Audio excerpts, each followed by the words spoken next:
Nah, bicara mengenai data security, ada 6 aspek besar yang kita bisa lihat di sini. Pertama adalah physical security, jadi memastikan data itu secara fisiknya sudah terjaga secara aman. Kemudian juga berikutnya terkait dengan network security, ini dari sisi jaringan. Jadi secara protokol jaringannya, kemudian hak akses jaringannya juga sudah dijaga dari sisi aspek keamanannya. Kemudian endpoint security. Nah, ini biasanya kaitan dengan device-device yang kita gunakan, baik dari sisi laptop maupun dari sisi tablet maupun dari sisi handphone. Yang dimana itu juga harus dijaga keamanannya, karena mungkin sangat rentan sekali data-data itu bocor karena dari sisi perangkatnya kita. Kemudian ada namanya Identity and Access Management.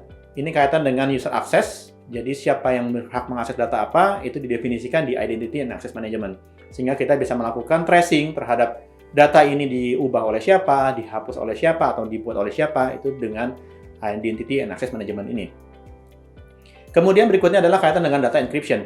Nah, ini kaitan dengan mengenkripsi data untuk dibuat menjadi data yang sulit untuk dibaca oleh orang awam.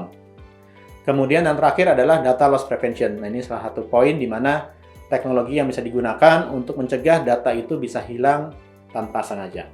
Nah, berikutnya adalah kaitan dengan data storage. Ini yang merupakan bagian dari Dharma DMWK terkait dengan penyimpanan. Termasuk di sini kita nanti bisa lihat dari sisi teknologi apa yang digunakan untuk menyimpan, kemudian capability-nya seperti apa, kemudian juga dari sisi volumenya bagaimana yang nanti akan disimpan, kemudian juga dari sisi performance, durability, maupun biayanya, itu termasuk di analisa atau dilakukan kajiannya dalam proses data storage ini. Nah, berikutnya kaitan dengan data storage adalah data akses, artinya untuk mengakses data-data yang tadi sudah disimpan dalam storage. Pertama adalah data akses itu sendiri, jadi ini adalah poin untuk melakukan akses dalam sisi pembuatan, ataupun pembacaan data, ataupun updating data, ataupun penghapusan data. Kemudian juga data akses method, ini kaitan dengan bagaimana data itu bisa diakses, apakah menggunakan database secara langsung, direct access to database, ataupun menggunakan API, ataupun menggunakan aplikasi. Kemudian juga berikutnya adalah data access security, untuk memastikan bahwa data itu hanya bisa diakses oleh orang yang berhak, atau orang-orang yang memang punya wewenang untuk melakukan perubahan data maupun penghapusan data. Nah, berikutnya aspek yang diatur di sini juga kita lihat mengenai data quality. Data quality di sini artinya kita bicara kualitas data dilihat dari beberapa aspek. Pertama adalah akurasi, memastikan data itu akurat sesuai dengan standar atau kaidah yang ditentukan sebelumnya. Kemudian juga kaitan dengan completeness, jadi memastikan data itu complete sesuai dengan apa yang ditentukan tadi. Jadi field-field yang memang sifatnya mandatory, harus diisi dan lain sebagainya, kita bisa lihat completeness-nya di sini. Kemudian konsistensi, jadi memastikan data itu tersimpan secara konsisten. Artinya kalau tanggal lahir pasti harus terisi dengan angka semua, ataupun NIK harus terdiri dari 16 digit dan angka semua, itu kan bagian dari konsistensi. Kemudian yang terakhir adalah timeliness. Ini kaitan dengan data itu harus diupdate secara berkala ataupun secara real time sesuai dengan kebutuhan. Nah, berikutnya yang kita lihat di knowledge area di Dharma DMWK adalah master and reference data. Nah, ini kita bicara mengenai master data dan data-data referensi. Nah, pertama mengenai master data, kita harus definisikan dulu apa saja yang termasuk dalam master data dari sisi perusahaan, misalnya data customer, kemudian data nasabah, kemudian mungkin data supplier, data vendor, dan sebagainya, yang dimana itu harus bisa didefinisikan di awal. Kemudian setelah itu kita bisa mendefinisikan yang namanya reference data. Data-data apa saja yang kita bisa jadikan referensi. Nah, biasanya data-data ini mungkin kita ambil dari pihak ketiga, misalnya kalau dari sisi lokasi kita bisa ambil data kode pos atau data provinsi, data kecamatan, data kabupaten, itu adalah contoh-contoh data referensi. Kemudian berikutnya adalah ketika tadi kita sudah definisikan mengenai master data, kita buat yang namanya master data management, sehingga memastikan data-data yang kaitan dengan master data tadi tersimpan dalam satu repository tunggal, sehingga nanti bisa dimanfaatkan oleh aplikasi yang lain untuk digunakan. Kemudian juga ada reference data management, ini kembali yang tadi bahwa kita harus mengelola data-data dari pihak yang lain, dari pihak ketiga maupun pihak dari sistem kita yang lainnya, yang kita jadikan sebagai data referensi, ini harus kita kelola supaya menghindari adanya duplikasi. Kemudian ada namanya golden record management, ini menjadi single point of the truth, artinya data-data itu dipastikan bahwa itu adalah data yang unik, data yang valid, data yang tidak duplikat. Kemudian yang terakhir adalah master data governance. Ini kaitan dengan tata kelola mengenai master data yang tadi. Kita bicara mengenai policy atau kebijakan yang mengatur bagaimana master data itu bisa dikelola. Oke, berikutnya adalah kaitan dengan building data warehouse and business intelligence. Di mana di sini kita lihat ada 4 aspek yang diatur. Pertama adalah bagaimana membangun dan memaintain data warehouse itu sendiri.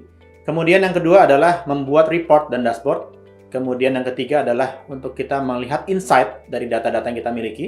Kemudian terakhir adalah memvisualisasikan dari data yang sudah kita miliki. Nah, bicara mengenai bagaimana bangun data warehouse, di sini kita bisa lihat ada beberapa poin.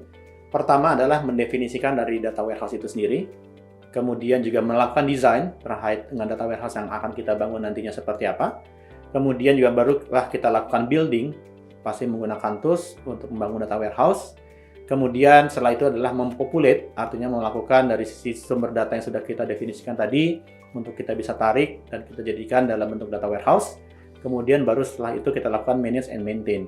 Jadi memastikan data warehouse yang kita bangun itu sudah bisa dijalankan atau diimplementasikan sesuai dengan apa yang kita desain sebelumnya.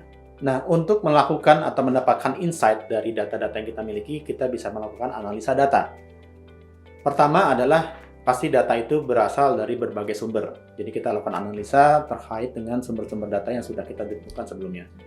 Setelah itu baru kita lakukan namanya clean and transform data. Jadi memastikan data itu bersih dan data itu kita lakukan transformasi sesuai dengan standar yang kita miliki.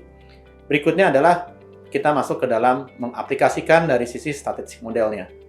Dengan menggunakan statistik, kita akan bisa mendapatkan beberapa pattern atau tren mengenai data-data yang sudah kita miliki tadi. Dan berikutnya barulah kita lakukan visualisasi atau untuk mendapatkan beberapa insight dari data yang sudah kita miliki dengan menerapkan beberapa statistik model yang sudah kita tentukan sebelumnya. Nah, berikutnya adalah kaitan dengan metadata. Nah, di sini adalah bagaimana data itu disimpan, kemudian juga beberapa informasi terkait dengan data itu bisa ditampilkan. Di sini kita sebut sebagai metadata management. Di sini pertama ada metadata types, jadi kita bisa menentukan dulu dari sisi tipe-tipe data yang kita miliki seperti apa, karena ini sangat penting dalam kita menentukan metadata nantinya yang akan kita definisikan. Kemudian juga kita bisa melihat dari sisi standar metadatanya, apa saja yang memang kita bisa adopsi dari standar-standar yang sudah ada. Kemudian ada namanya metadata tools, artinya kita bisa membuat metadata tersebut menjadi lebih mudah karena dengan bantuan tools untuk membangun metadata. Dan terakhir adalah tata kelola mengenai metadata itu sendiri.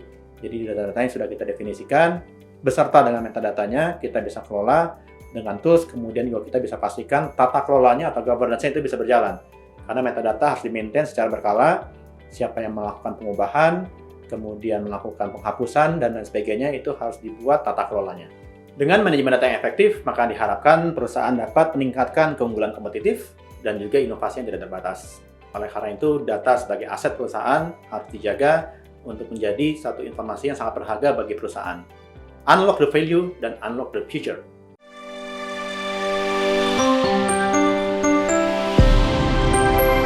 Mitra Tax, your compliance partner.